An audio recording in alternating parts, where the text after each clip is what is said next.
कि इतने लाख तक या इतने करोड़ तक सुन सकते हैं, वो एज इट इज़ रखा है।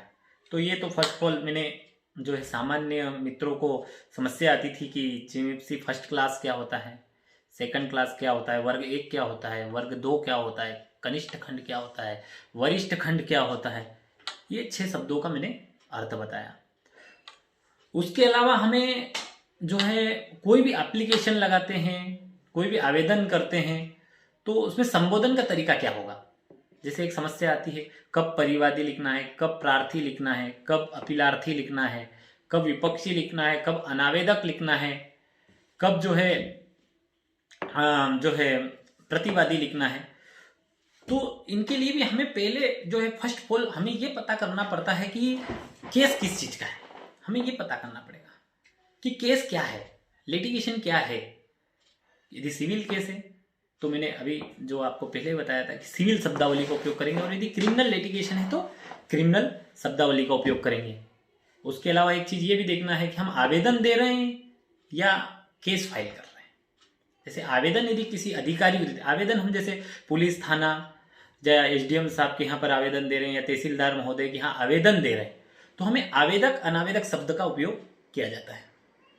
और यदि कहीं पर हम विनती कर रहे हैं या कोई मांग कर रहे हैं तो प्रार्थी और विपक्षी शब्द का उपयोग किया जाता है।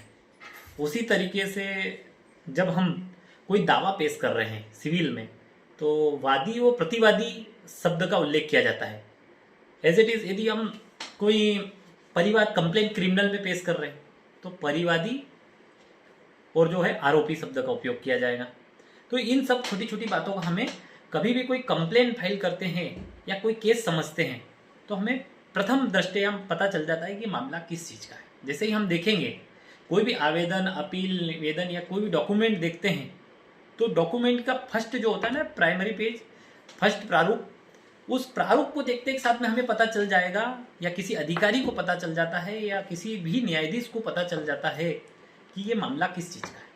हम देखते हैं कि जनरली जैसे ही अधिकारी या न्यायाधीश महोदय जैसे ही ये कागज उठाते हैं और फॉर्मेट देखते हैं तो उनको पता चल जाता है कि ये मामला का है। जैसे वो फर्स्ट चीज़ तो डिसाइड क्या करेंगे कि ये मामला क्रिमिनल का है कि सिविल का है, तो वो उसकी लैंग्वेज से पता चलेगा, उसका प्रारूप से पता चलेगा। जैसे ही प्रारूप देखेंगे हम, प्रारूप में यदि जो है सिविल प्रारूप शब्द उपयोग किया गया है तो ये सिविल लिटिगेशन है, और यदि क्रिमिनल शब्दों का उल्लेख किया गया है तो वो क्रिमिनल लिटिगेशन है। तो पहले तो हमें फर्स्ट ऑफ ऑल जो भी न्यायाधीश या अधिकारी हैं जिनके समक्ष हमने आवेदन किया है तो हमारे शब्दों से या हेडिंग से ही पता चल जाएगा कि यह जो है सिविल नेचर का है मामला या क्रिमिनल नेचर का मामला है। जैसे हमें ये पता चला कि सिविल है, क्रिमिनल है, ये फर्स्ट चीज़ पता चल गई। फिर सेकंड चीज़ पता चलती है कि आवेदन है, प्रार्थना है या कोई दावा है या जो है ये परिवाद है, तो उसका कैसे पता चलेगा। तो उसका संबोधन के तरीके से पता चलेगा हमने क्या संबोधन किया है। जैसे जो है